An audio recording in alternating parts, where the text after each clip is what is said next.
Ô, Júlio, você falou esse negócio do lugar, e eu até lembrei de um episódio que foi recente sobre a área VIP dentro da igreja. Uhum. Qual é a sua opinião sobre isso? Você acha que é certo? Lá na sua igreja tem? Eu sempre falo o seguinte, cuidado para você não falar de alguém que está tentando se equilibrar numa altura que você nunca subiu. Eu já fui pregar na igreja em questão.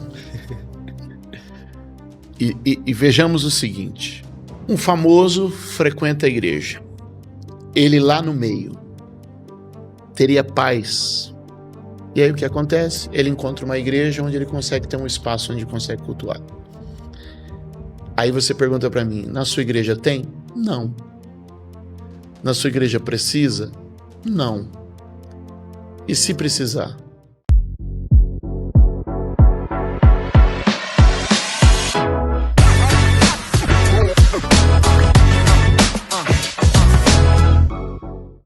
Graça e paz, meus queridos, como é que vocês estão? Olha só, mais uma vez aqui um super podcast do Amo Família.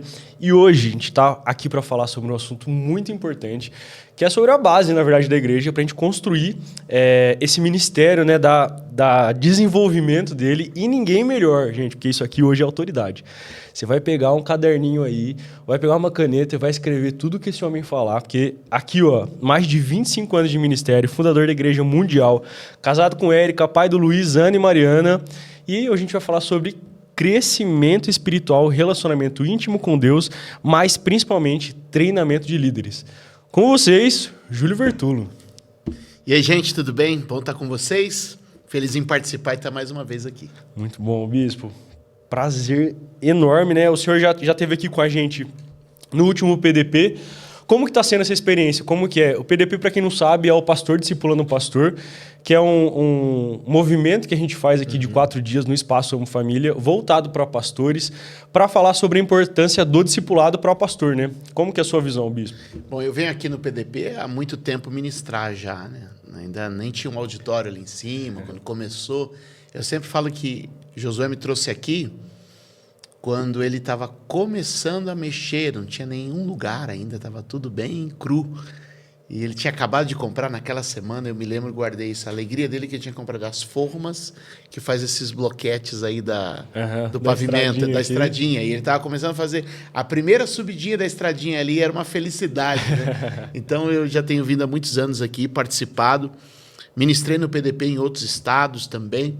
É um movimento de serviço a pastores. Porque a grande pergunta é quem cuida de quem cuida. É, exatamente. Esse é o E ponto. muitas vezes pastores não têm tempo para ser cuidados e nem têm uma relação que lhe permita ser cuidado.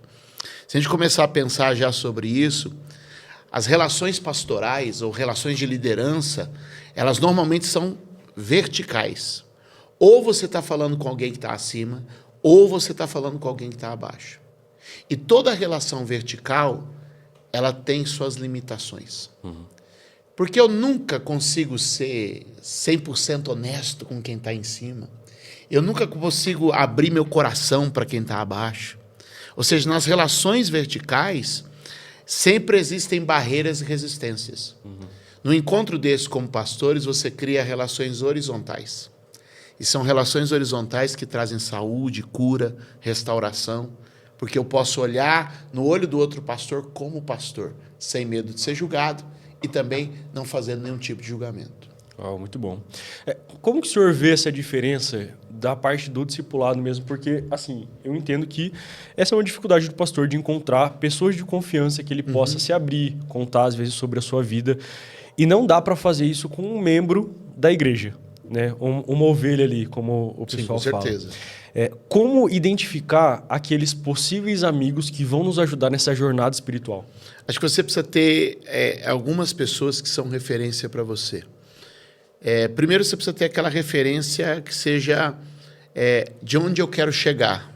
Ou seja, tem aquela pessoa que está lá na frente onde eu desejo chegar. É uma boa pessoa para olhar. É claro que a relação com esse tipo de pessoa, muitas vezes você não tem um acesso. Então, sua relação pode ser através de um evento, pode ser através de um livro, pode ser através de um curso, de um seminário. Você tem alguém lá. Um dia você vai chegar. Mas você pode olhar para aquela pessoa mais distante como referência, Mas você pode escolher pessoas que estejam 1 ou 2 passos mais amadurecidas que você, que estão mais perto. Muito bom. Ou seja, eu tenho uma referência de longo prazo e uma referência de curto prazo. Isso para crescimento.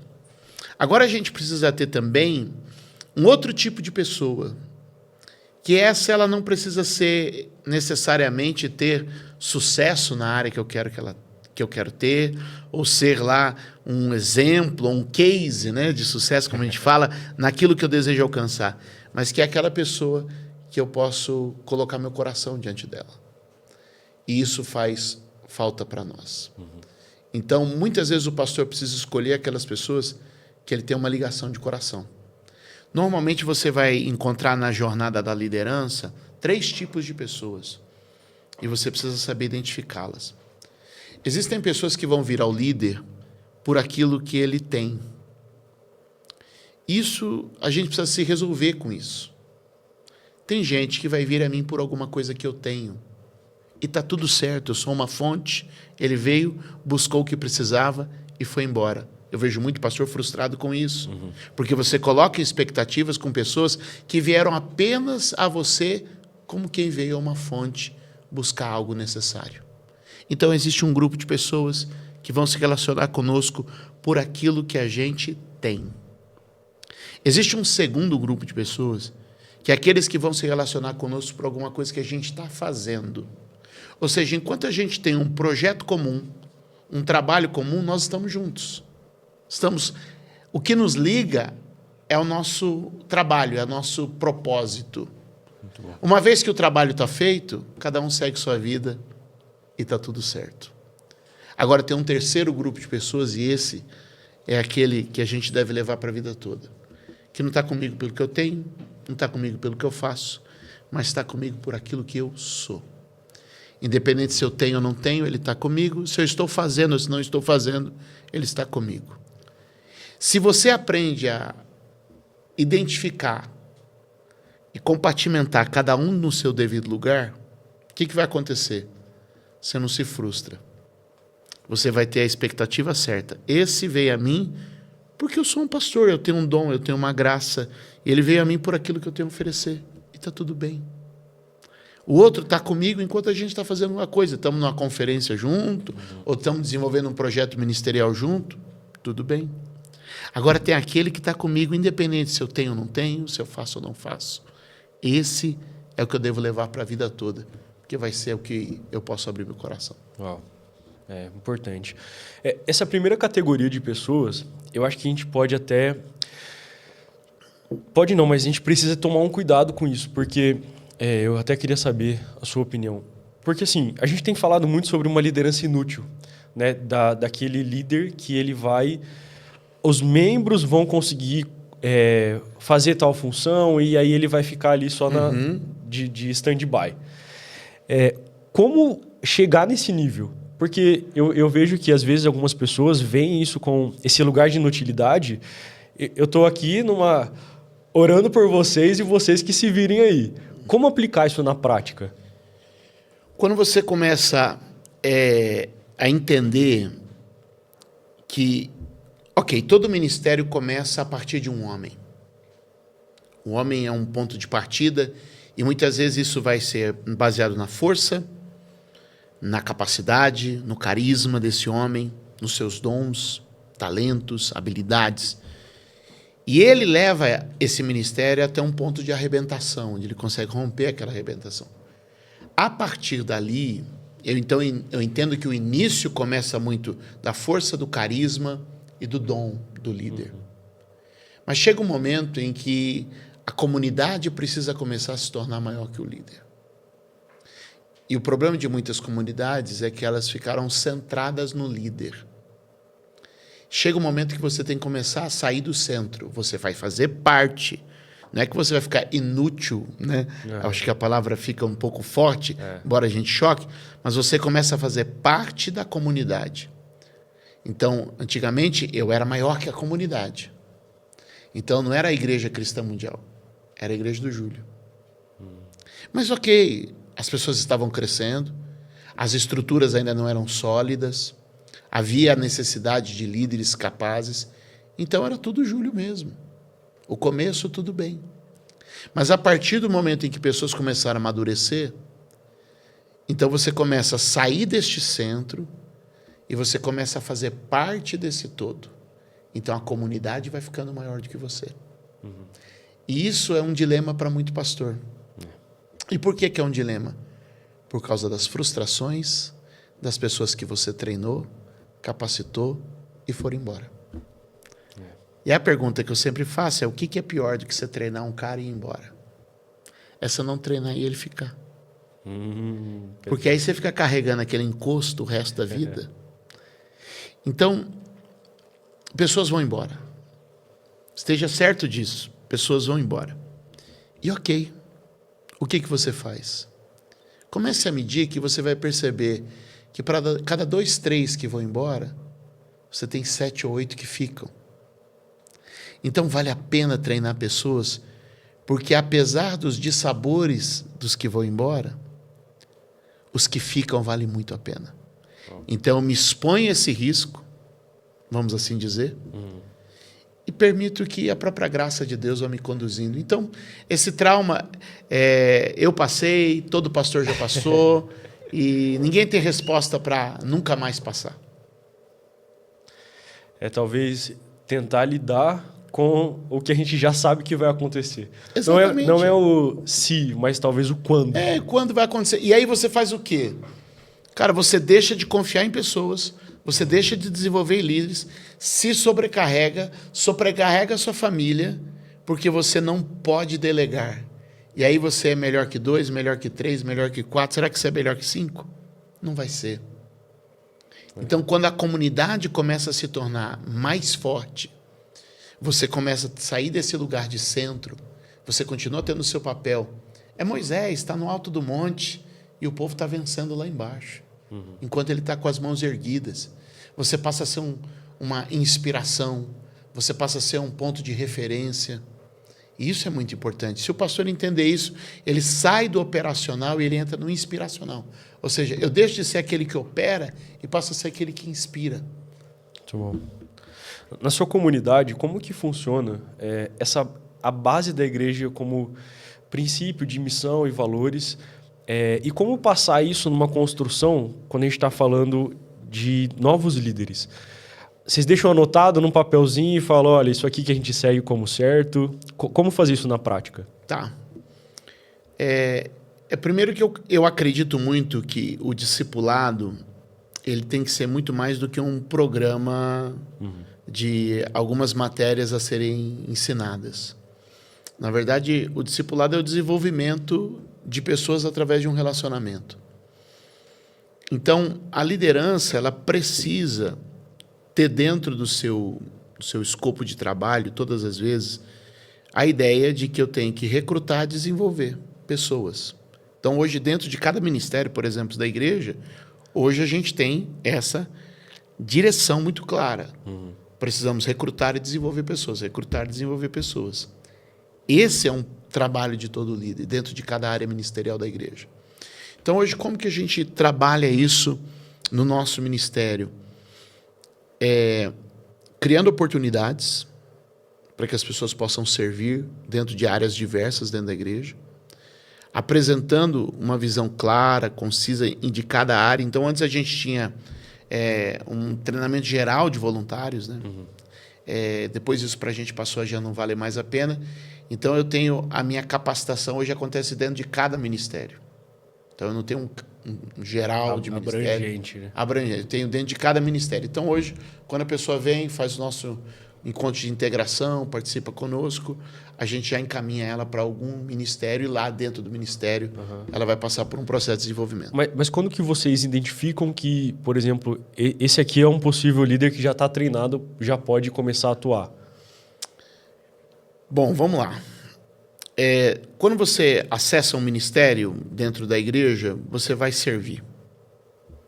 E é no serviço do dia a dia que automaticamente líderes se destacam. No reino de Deus, não é título nem posição. Não tem um currículo, né? É essa a grande questão. Quando A esposa de Zebedeu vai falar a respeito dos seus filhos com Jesus? Permite que um dos meus filhos sente à sua direita e outro sente à sua esquerda? E ela provoca aquele cisma entre os discípulos, porque ela vai fazer um pedido em uma mentalidade do mundo que ela vivia. Qual era a mentalidade? Que a autoridade, a liderança, estava ligada a título e posição. Jesus, naquele mesmo ambiente, junto dos discípulos, vai desconstruir isso. A ninguém chameis Pai, a ninguém chameis Senhor, a ninguém chameis Mestre, um só é vosso Pai, um só é vosso Mestre. E aí ele vai dizer o seguinte, olha, no mundo, os que dominam, os que governam, mas entre vocês é o menor. O que se fizer menor vai ser o maior. O que serve é o maior. Ou seja, ele coloca toda a expectativa de liderança e autoridade no reino através do serviço. Então você fala, quem lidera? Quem mais serve.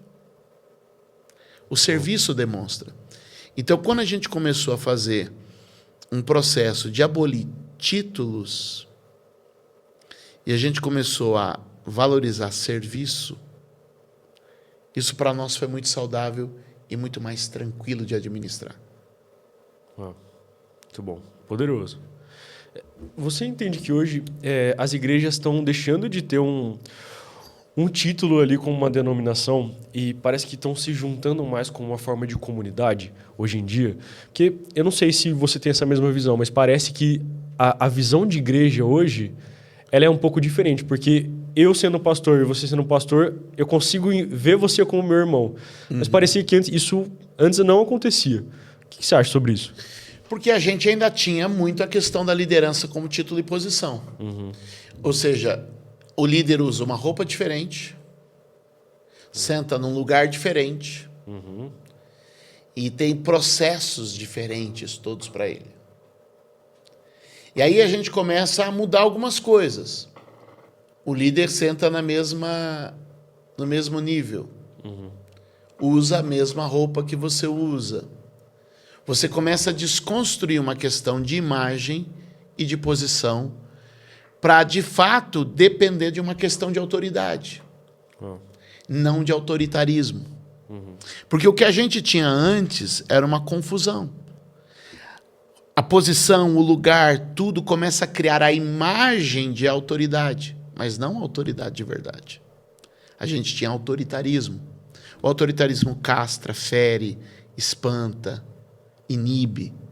A autoridade cura, atrai, enriquece. Então é uma diferença sutil, mas foi isso que foi sendo desconstruído. Porque a gente vinha de uma época onde era isso. Você senta lá e eu sento aqui. Você veste de um jeito e eu visto de outro. Isso começa a impactar para fora da igreja também. É porque a gente vem... É o mundo... É o mundo feudal ainda acontecendo entre nós. A gente saiu do romanismo, mas ainda muito permanecia. A hierarquia, os títulos, né? Tudo isso é uma forma de dominação. Ô, Júlio, você falou esse negócio do lugar e eu até lembrei de um episódio que foi recente sobre a área VIP dentro da igreja. Qual é a sua opinião sobre isso? Você acha que é certo? Lá na sua igreja tem? Eu sempre falo o seguinte, cuidado para você não falar de alguém que está tentando se equilibrar numa altura que você nunca subiu. Uau. Então, vamos lá. Eu já fui pregar na igreja em questão. E vejamos o seguinte. Um famoso frequenta a igreja. Ele lá no meio teria paz. Então, qual que é o propósito dessa área? Vamos pensar da melhor forma, ok? Podemos pensar da maneira de segregação, né? A plebe de um lado, a nobreza do outro. É uma forma de pensar. Mas eu quero pensar do outro lado, fazer uma reflexão. Um desses famosos que vazou até o vídeo dele acessando a área VIP, eu sou muito amigo do pastor que o evangelizou. meu amigo pessoal. E ele começou a levar a pessoa em questão numa igreja que não tem. O cara não conseguiu cultuar. Não conseguia cultuar. Porque as pessoas vinham, tirar foto com ele, dar um abraço nele e fazer uma selfie com ele. O grupo da mídia da igreja filmava mais ele do que o pastor. E aí o que a gente está... O que eu estou te dizendo? Esse cara já não podia mais ir em culto. Sim. E tudo que ele estava tendo era um discipulado em casa. Então, estou falando de um fato real de uma pessoa que cultiva uma imagem. E aí o que acontece? Ele encontra uma igreja onde ele consegue ter um espaço onde ele consegue cultuar. Aí você pergunta para mim, na sua igreja tem? Não.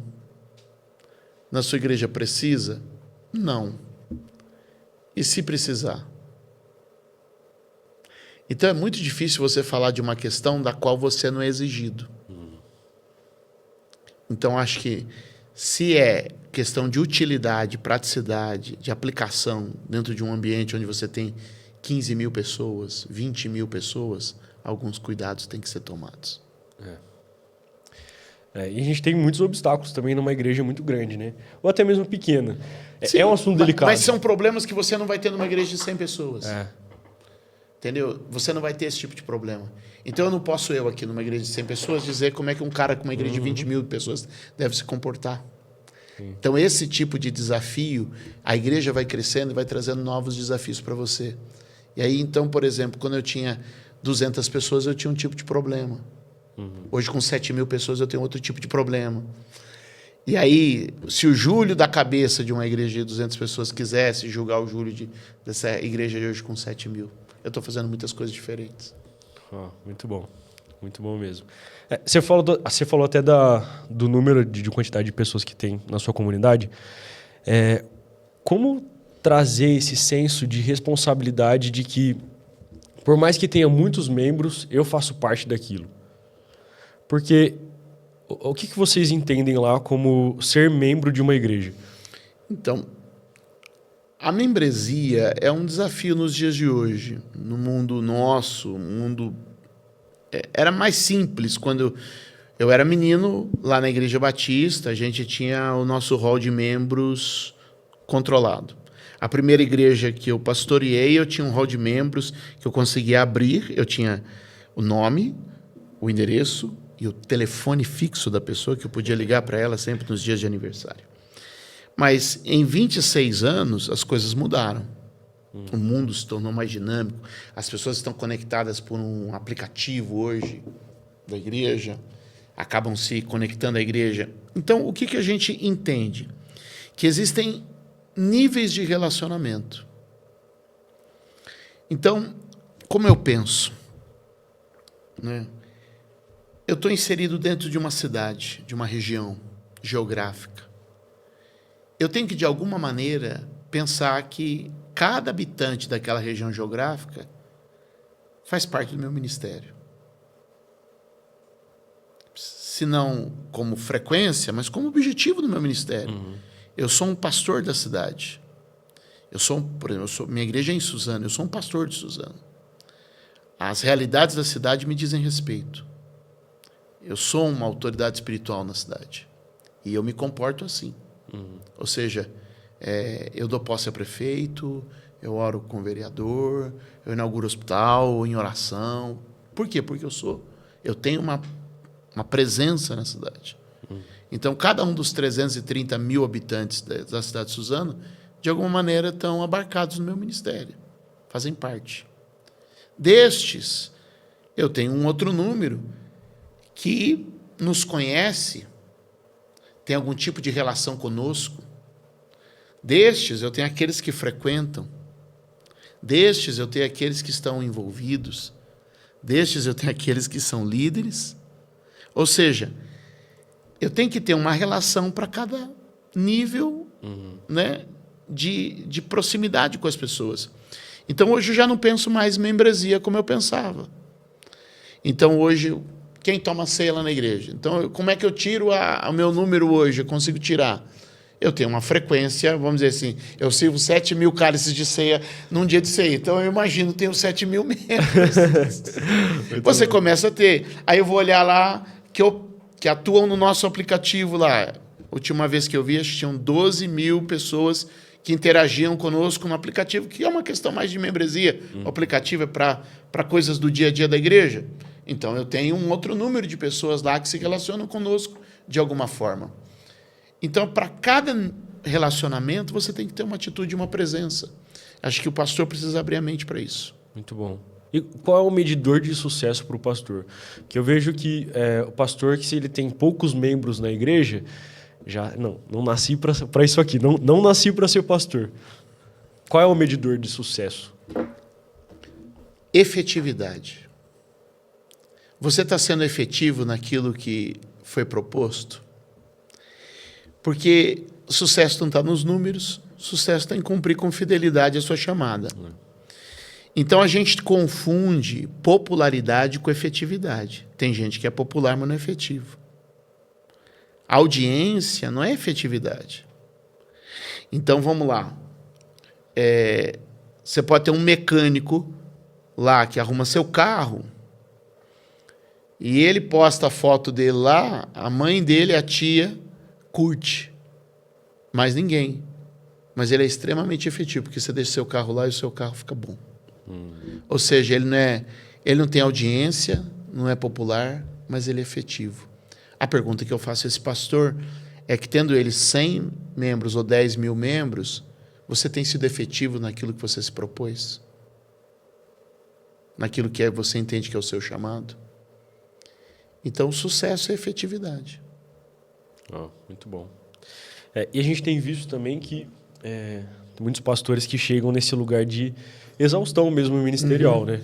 Já não aguentam mais ali, porque não conseguiu passar, talvez, adiante a responsabilidade desse cargo de liderança. Como fazer isso nesse lugar já assim, tô exausto?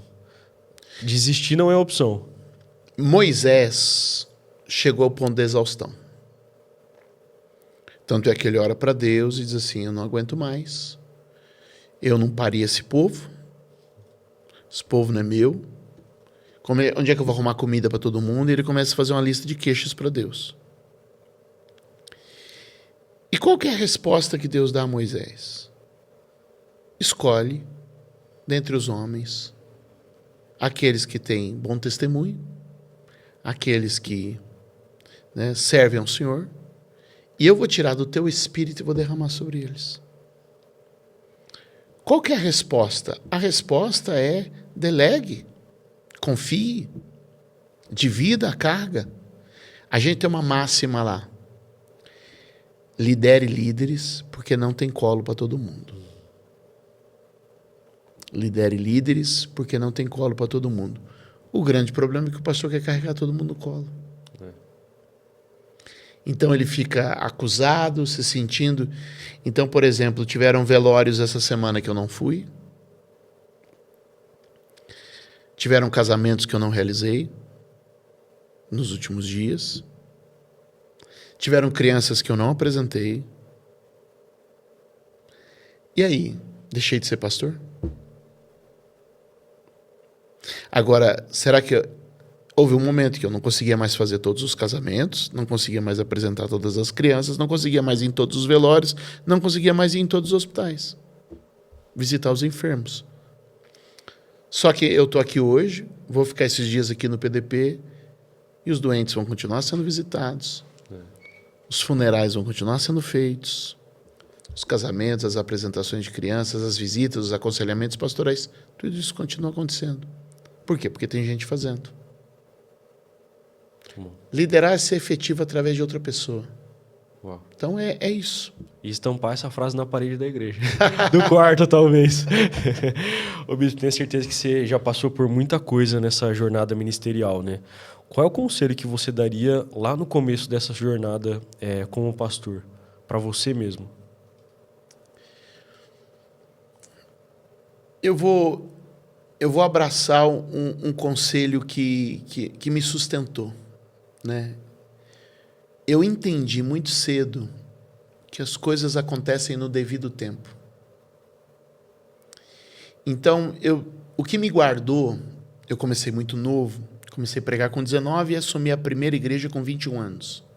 Eu era pastor titular da igreja com 21 anos.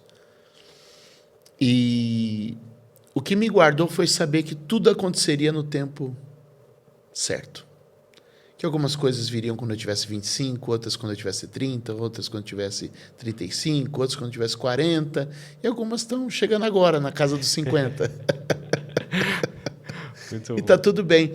Então, não é força, porque tudo que é estabelecido pela força tem que ser sustentado. E tudo que é sustentado pela força é cansativo, é desgastante, é limitado. Agora, se vier por meio da graça e do favor de Deus, tem fardo mais é leve, tem jugo mais é suave. Então é só saber e deixar as coisas acontecer pela graça de Deus.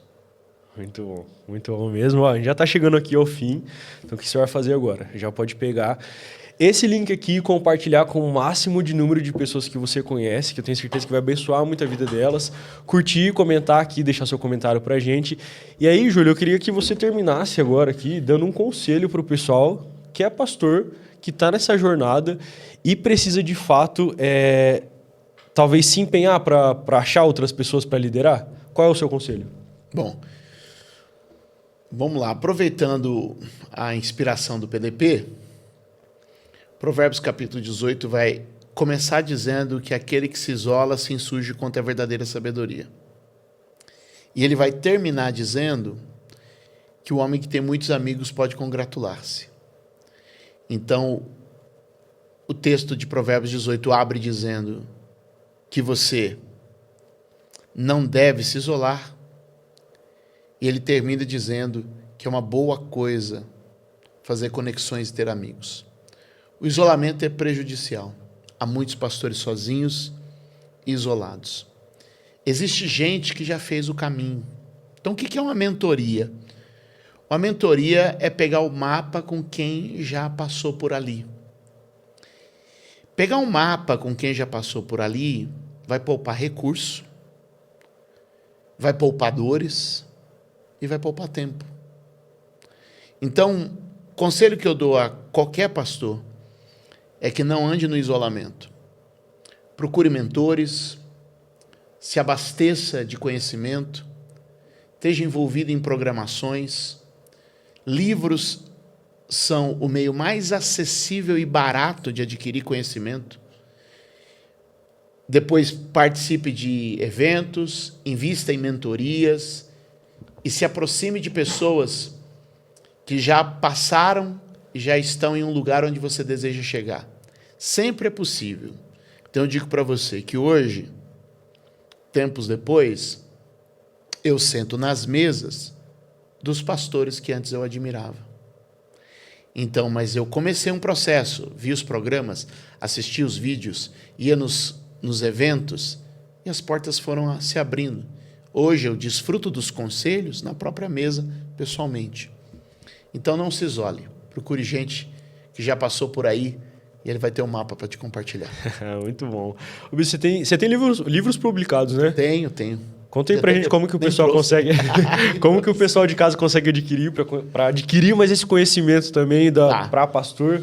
Bom, você pode ir no meu Instagram, né? @Júlio Vertulo, né? Somente Júlio Vertulo. E lá tem o Linktree lá, você vai poder encontrar lá. Tem agora, ganhamos lá o selinho best-seller, que é o 10 chaves para uma liderança extraordinária. Muito bom. Né? Nós já conseguimos treinar 10 mil líderes com esse livro, onde eu falo de todos os conceitos e princípios de liderança no modelo de Jesus. Tem sido muito importante. Lancei agora, está recente, está começando a andar agora, que é o Mapa do Empreendedor, como empreender com propósito, 9 lições que pode mudar a sua vida e empresa, e uma série de outros livros que tem lá, que eu tenho certeza pode curar, abençoar e edificar pessoas. Muito bom. Esse último livro aí eu vou querer. Eu já vou comprar, já vou adquirir. Se você quiser saber mais sobre a vida do Júlio Vertulo, esse bispo aqui abençoadíssimo, olha, vai lá na rede social do bispo Júlio Vertulo. Eu tenho certeza que você vai ser muito abençoado, tá? Tá aparecendo aqui embaixo.